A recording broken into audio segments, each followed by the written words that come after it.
It's May 7th, 1915. The Great War rages on across continental Europe, yet life continues as normal across the channel. The sun is shining and the townsfolk are enjoying the day. It's Friday, and for many Irishmen and women, it meant the start of another relaxing weekend. Miles away, there's something amiss.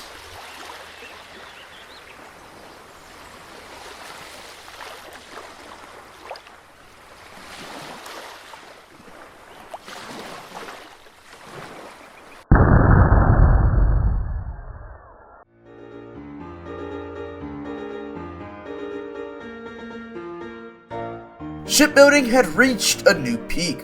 Since the 1860s, ships have evolved from the lumbering failure that was the SS Great Eastern to the greatest ship yet made, the SS Kaiser Wilhelm de Gross. It was ships like these that thrusted the ocean liner into the new century. Incredibly fast, luxurious, and large four-funneled titans forged of steel that brought thousands at a time across the Atlantic. A major shift from what had come before.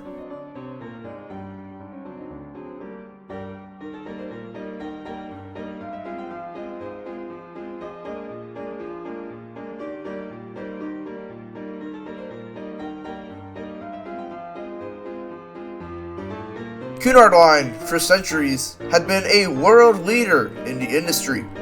By this time, Cunard had fallen on the back foot as they watched rivals build and compete. Not to be beaten by competitors, Cunard had to respond with their own pair of new liners.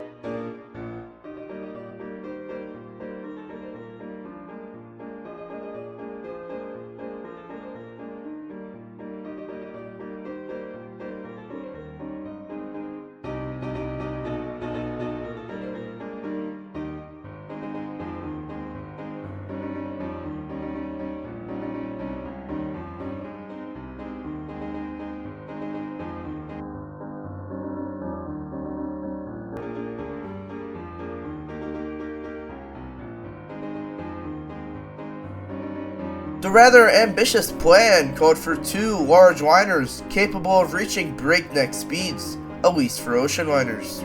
These ships would have to exceed everything that made the so-called Kaiser class special. No expense would be spared. Ornate first-class spaces inspired by the Baroque era of King Louis XIV and the best accommodations afloat were to be offered on the new liners.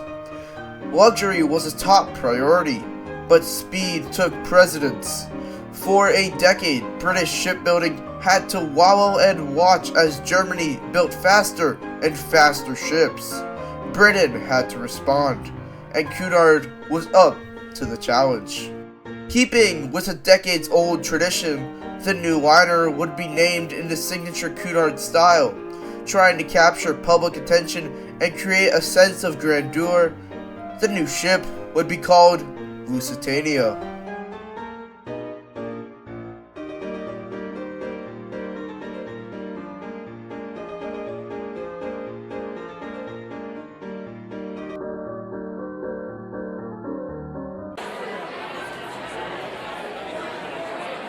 It's launch day. For hours, tireless builders have toiled away, greasing the ship with soap and oil to prepare it for the occasion. Cunard Line had opted not to christen the vessel ceremonially, and thus, unlike some launches, there would be no champagne. Only one thing was left to do, a simple push of the button, and the ship began to slide down the River Clyde. Onlookers watched with bated breath as the mighty hull slid gracefully into the river. Lusitania came to a gentle stop on the River Clyde.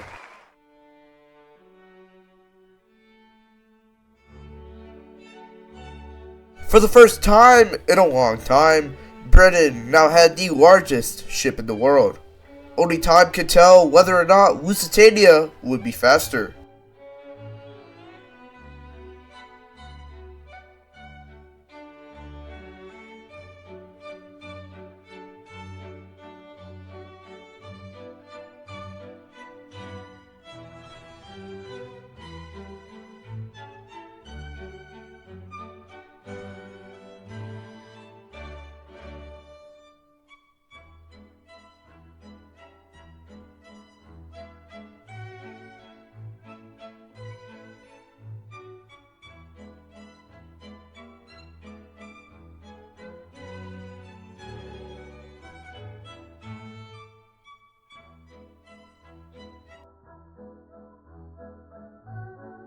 The moment of truth laid ahead for Lusitania. She had proven to be a truly massive ship, but now lay the task at hand. Years of craftsmanship hung in the balance as Lusitania left the harbor and began to pick up speed, her engines roaring to life. 20 knots, then 21, 22, 23, and 23 still, until finally 24 knots, the mandated speed.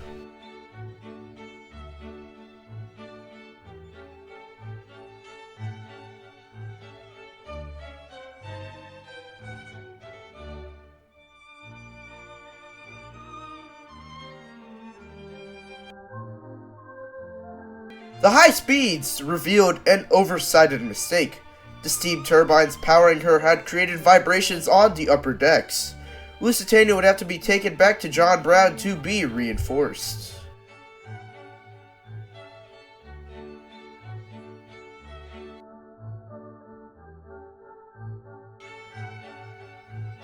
After her delivery voyage to the Cunard line, Lusitania spent a few days towering over the Liverpool skyline, a marvel of engineering. The public was keen on sailing on board this new liner. 4 orange funnels towering overhead drew eyes from far and wide. The day had come. Years of planning, building, and testing had led to this moment. The largest and fastest ship in the world left just after noon.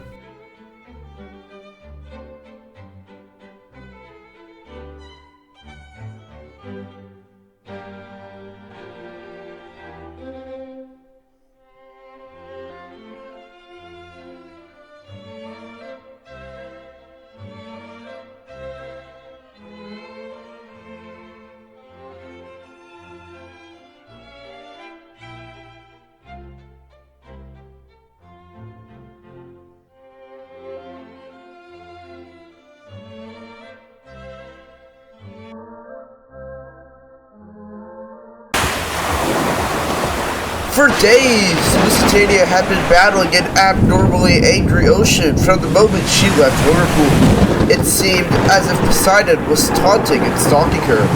From a distance, a seismic terror was approaching.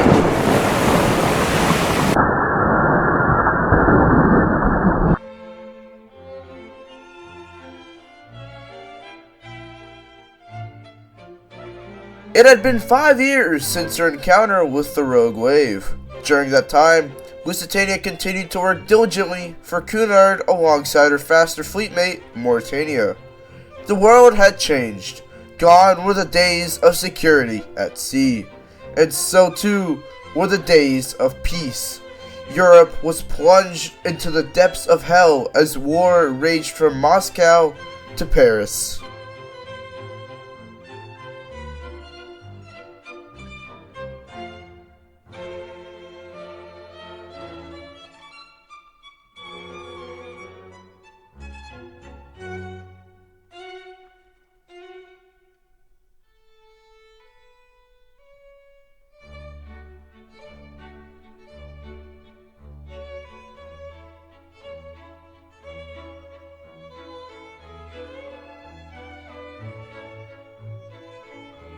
Unrestricted submarine warfare had reigned a new kind of fear at sea.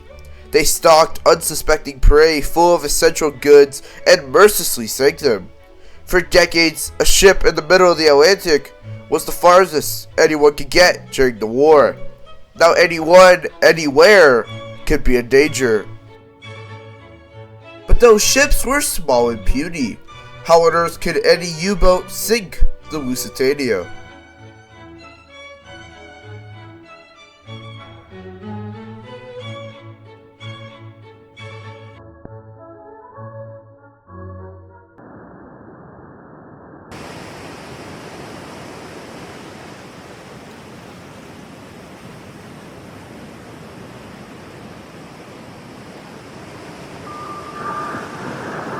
Torpedo closing in on the starboard bow.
The sun was sparkling brightly upon the ocean foam.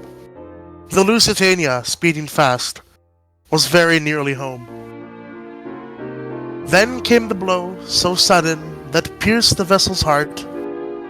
But while the crowd surged o'er the deck, a young man stood apart. He thought of the girl who loved him. He thought of their wedding day. As he looked on the angry ocean, eager to seize its prey. He thought of his poor old mother in a little southern town, and sadly he sighed, "Thy will be done," as the Lusitania went down. He stepped into a lifeboat, but ere it left the deck, he saw a woman and her child upon the sinking wreck. "Come take my place," he told her, as she stepped inside, and he thought of those he loved, and like a hero he died.